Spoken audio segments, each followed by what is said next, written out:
Good morning, everyone. It's Janet with remarkablycreated.com. In today's video, I thought we'd make 3 cards together that all feature the same layout and all have the holiday catalog in common. This is the layout that we'll be featuring, and all of the product, not all of the product, but the sneak peek products come from the 2017 holiday catalog. These are arriving in my customers' mailboxes daily. If you do not have a demonstrator that you work with, I would love to provide you with a complimentary catalog. When you see the projects that we create, you're going to want to get your hands on the amazing products in this catalog. So let's get started first with Nola. Nola is the name that I've given to this sweet cat punch. This is our cat punch here. And it's not just for Halloween, even though it was introduced with our Halloween suite. I think that she's pretty in all colors. And I think that she is way beyond Halloween. There's so many other options that we have with Nola. So the supplies for this project, we're using the new leaf punch. We're using the cat punch. We're using basic black ink. Through the magic of television, I have die cut 2 circles. One uses our stitch framelits, which I feel are an essential in your framelit collection. And then I've die cut a circle so that they layer together. In addition, we are using our faceted gems. We have our new lace trim. This is in the holiday catalog, and I'll just show it there, and I'll hold this one up close so that you can see it. Then we have, so one thing I'm missing is, do I have the circle here? Did I die cut? Hold on just a second. There we go. Yep, it's already die punched. And again, we've got the circle punch. And then the stamp sets. In the current annual catalog is the Pretty Kitty stamp set, so we will be using the greeting, A Friend Like You Comes Along Once in 9 Lives. And then this is the Spooky Cat stamp set. This is the stamp set that coordinates with the punch. You can buy just the punch, you can buy just the stamp set, and if you like saving money, you can buy them together as a bundle. The element from this stamp set that we're going to be using is the face. We want to add a sweet little face to Nola. So we're going to be using the face from that. So let's go ahead and let's get started. Our base piece is 8.5 inches by 4 1/4. Okay, so what we're going to do is we would score that. So just pretend like we've scored that. We'll take our bone folder and we'll give it a nice crease. And we have this element right here. I have some of our designer series paper.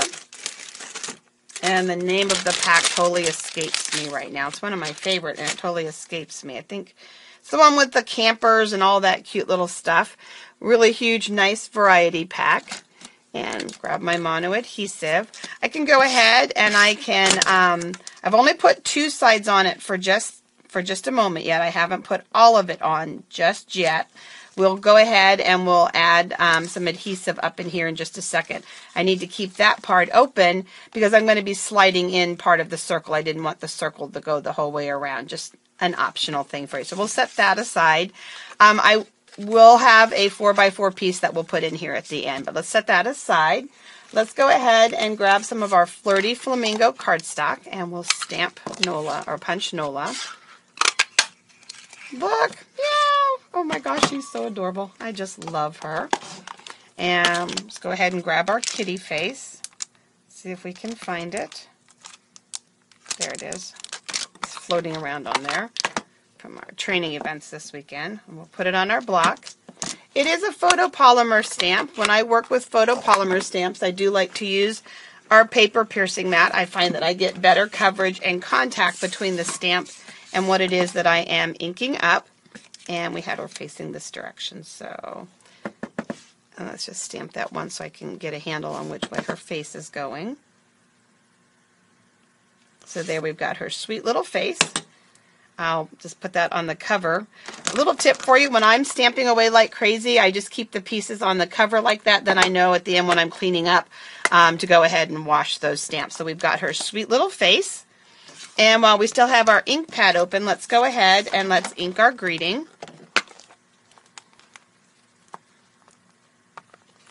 Another little tip, I do not put labels on the back of my stamps. I take them, and this is a newer set for me, I just insert that in the back just like that. And then I also take this backing off. These stamps are going to fall out. And let's pull that backing off. I call this the relief rubber piece. I don't know if it has a technical term, but then it lets me know what images need to be put back in, what images are missing. They're not sliding all around the box. And we'll take care of that in a minute. You don't need to watch that, but you get the idea. So we have our greeting. So,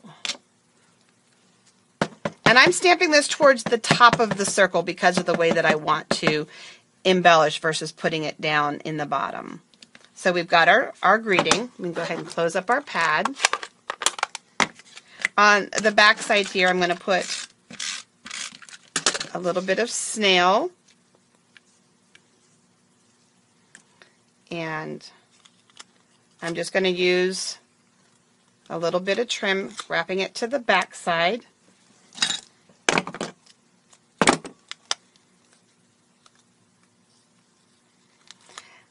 This ribbon is fairly thin and fine, and the snail is holding it, or the mono adhesive is holding it just fine. If you are worried about it sticking, tear and tape is a great adhesive to use over top of it, and you can simply just grab yourself a little piece, and you will see us using this technique on others as well, and that just kind of helps secure it. Plus, then you can go ahead and lift that adhesive off and just have that little extra adhesive help you hold your element on your card. So let's go ahead and pull those up. And I don't have my crumb catcher here. We don't have small itty bitty pieces, so just pretend like I do. So we have our element, and I'm going to put that on my hand for just a second because I got ahead of myself. So let's go ahead and let's put our project together. We have our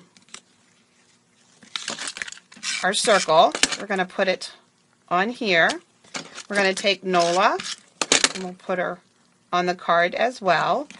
One other quick thing that we need to do is we need to punch out 3 flowers. So let's go ahead and punch out 3 flowers. 1, 2, 3. So that we have them to position. This I'm just going to position. I have a little bit of adhesive now over her. And earlier I said I wanted a little bit, there we go. I want to slide this behind. You could do it all ahead of time, but I kind of want to get a feel. And I want to show you how I make sure that this fits in an envelope.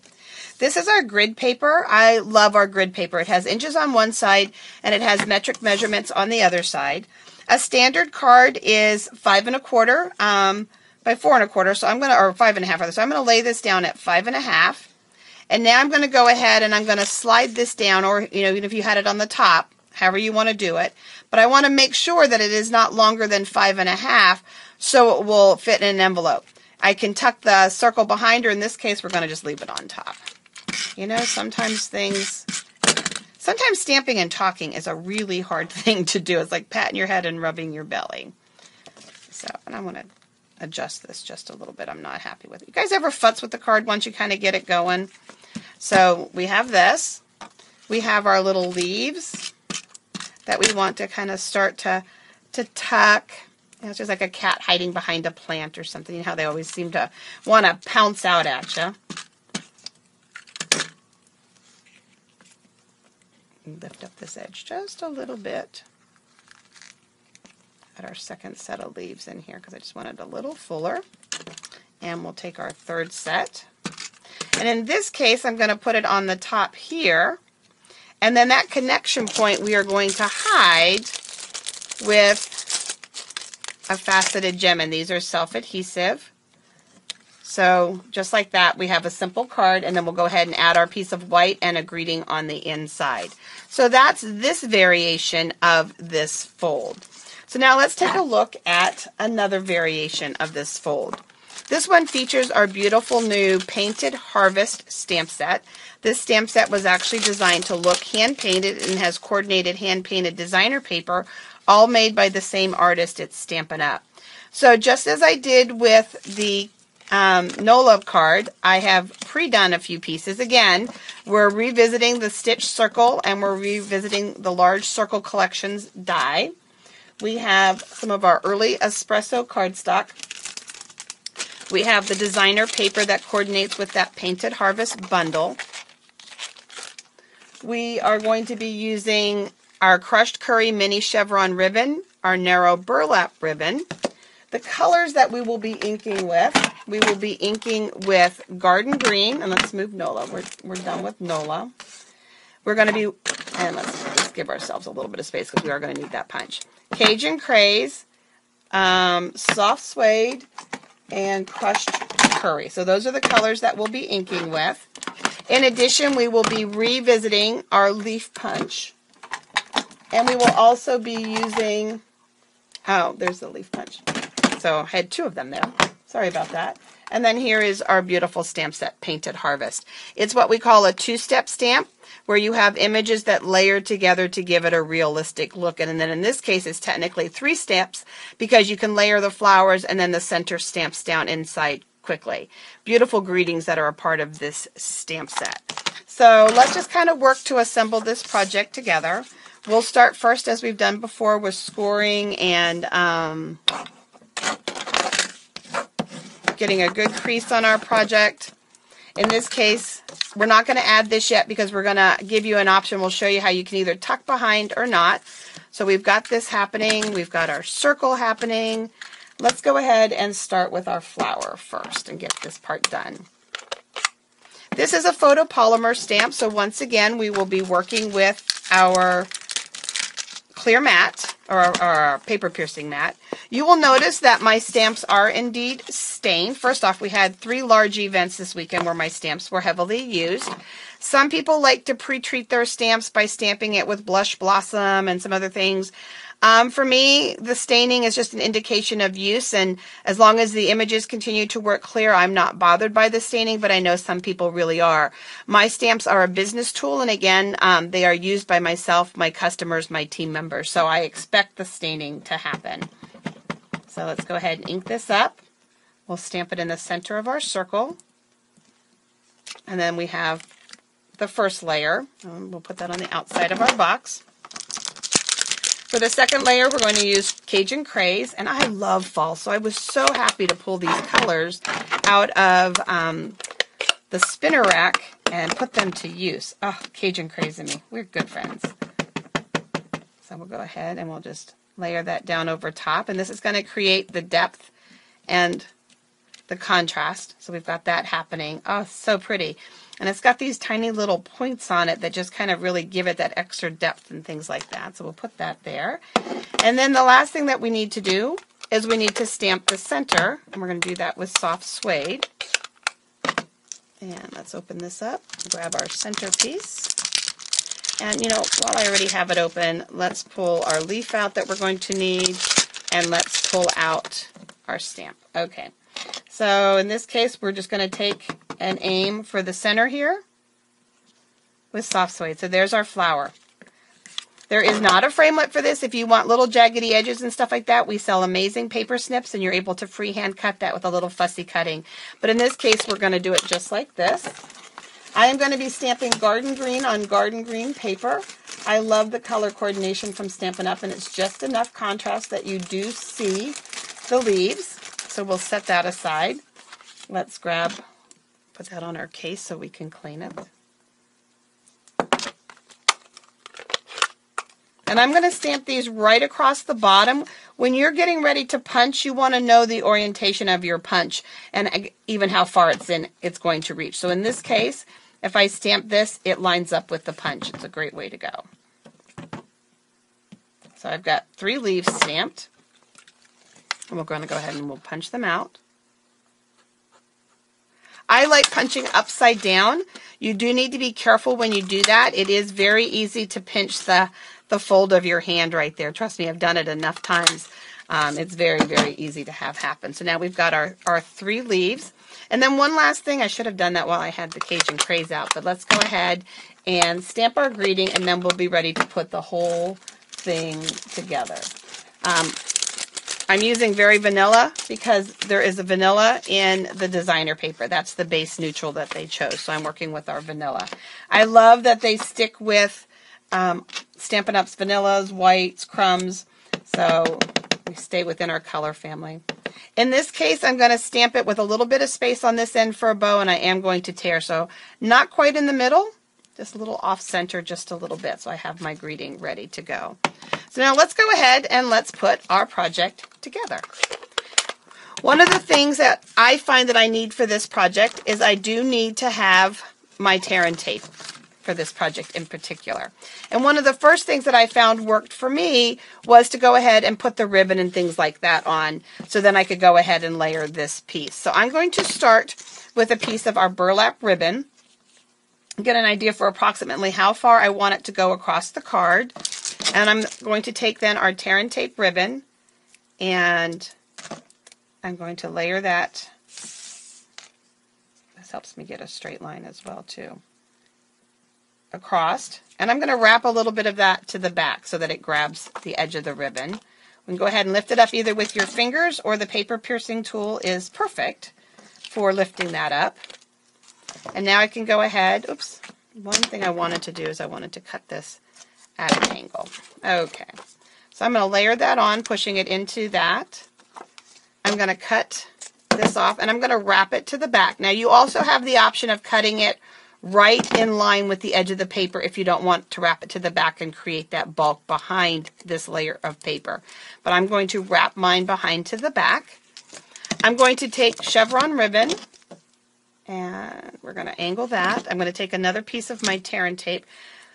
What I have found is that textured ribbon really needs good adhesive. It really needs something to go ahead and have it just really stick to what it is that you are wanting it to stick to. And tear and tape is perfect for that. And in this case, I also want my crushed curry chevron ribbon to stick to the burlap, which has texture. So I'm going to lay that on. I'm going to cut this again so that I can wrap it around to the back. And this time, I'm going to secure it with tear and tape. And I'm just going to pull a long piece. This is just going to be extra adhesive. So we've got our piece here. Now, because I have this bump, one of the things that I'm going to do is I'm going to elevate this piece with dimensionals. I am a 5 or more dimensional person. I always like to have one in the middle to support the middle from caving. And then depending on the length of the project, I will also put them in the middle of the edges as well too. There's tons of them on this sheet, guys. Plus, every time you use up a sheet, it gives you an excuse to go shopping, and we like that. We like shopping. I love being my own best customer. 21 years later, and I'm still my best customer. How crazy is that? Never gets old getting those brown boxes. Okay.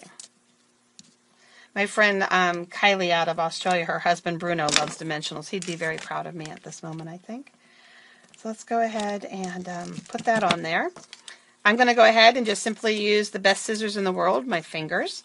And I want to shorten this up just a little bit. Pretend like I have my trimmer and I'm cutting in a nice straight line.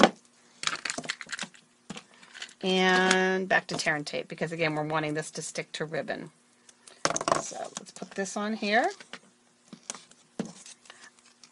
And it's called tear and tape because you can easily tear it with your hands, unlike the old red line adhesive, which really needed to be cut with your scissors. So we have that. We're going to grab our linen thread, and I'm just going to make a double bow. I know it's wasteful out there, but I wanted to make sure I could tie fast and in a hurry in front of you guys. So all I did was I doubled it up and I made a bow. Now I can continue, to work it or whatever, but again, let's see if I can stay. So just making a double bow with the 2 layers. Let's just shorten it up so it's not as wasteful and you're not gasping out there. So let's just shorten it up a little more. Oh my gosh, Janet. Okay, anyway, we're going to make a double bow. Pretend like I did that. So to finish assembling this, we're going to go ahead and add some leaves behind our flowers. I'm going to put them all on my fingers here for a second so I can figure out where I want them to go. And I'm going to add adhesive to this circle. And I like to do things in 3. I've always told for things to be artsy, they should be in odd numbers, 3, 5, 7. So in this case, we'll do 2 leaves on one side and 1 set of leaves on the other side. And I should have put this closer to the edge. It's got a really short stem on it. There we go. So we're just going to kind of put that in there, and we'll put that in there. We can now press this adhesive, okay, off my fingers. Oh my gosh. You guys are out there just dying. I know you are. It was easier when I was teaching my team and customers this weekend. And then we're going to go back to our tip of laying this at 5.5, figuring out where I need this. And here this leaf is going to help guide me. And I'm only putting adhesive on the bottom half because this half, what's great about this card is this piece here on the top is 4x4. It's a perfect non-wasteful cut from your 12x12 cardstock. It's one of the reasons why I love this fold, is because this centerpiece here becomes 4x4, which is perfect. Add a very vanilla piece to the inside, stamp your greeting, handwrite a message, and send it off. So that's that project. Let's look at our final project, introducing you to our beautiful new metallics. So this one here is going to showcase our beautiful new snowflakes as well as our beautiful new designer papers. In this case, I've done some of the embossing for you, and this one's going to go together so lickety-split. We only need one circle this time. I put a circle behind the snowflake just to give it some strength so that it's not so wobbly, as well as then to give it some contrast as well. So these are our beautiful metallic snowflakes. They have several different colors, and they're called foil snowflakes. Now, the nice thing about them, just like as with some of our other metallics, is that they are a neutral on the other side, and you can smush them into an ink pad, you can brayer them, you could smush them into a Versamark and emboss them, and it is non-foiled, so you can have a lot of artistic opportunities on the reverse side as well. But you do have your metallics, so you can see the gold and the silver there, so wonderful to work with. And huge metallic line that you guys are going to just love. So this one is our final one, and it goes together really quick. Again, the size cardstock that we're working with is 8.5 by 4.25. You're simply folding it in the middle. And we have, this one I did a lot more because I knew by this time we'd be kind of getting down there with, you know, our attention span. We have the 4x4 inch piece of metallic paper. I've added our beautiful crochet trim, and look at that amazing mini trim that's on there. Okay, I've already put that adhesive on the back, and I'm going to go ahead and we'll add our dimensionals. And in this case, I won't make you wait for me to peel them all off, but just remember that I like lots of dimensionals. So we'll do a minimum of that for right now. So that will go on here. Our label is going to go on here. We're going to put our snowflake, again, using that trick of measuring at 5.5. And then just like we have our silver faceted gems, we have gold faceted gems, so we can go ahead and add a pretty gold center to our card. So there you go. So just a quick recap, this is a really, really fun project for you. Again, it's a great use of your 12x12 cardstock. If you come visit me at remarkablycreated.com, I'll have details for you to request a catalog. I will have a free PDF that you can download for this project here with all of the supplies and the codes and all of the measurements for everything, and then you'll be able to see the projects all up close. So thank you guys for watching.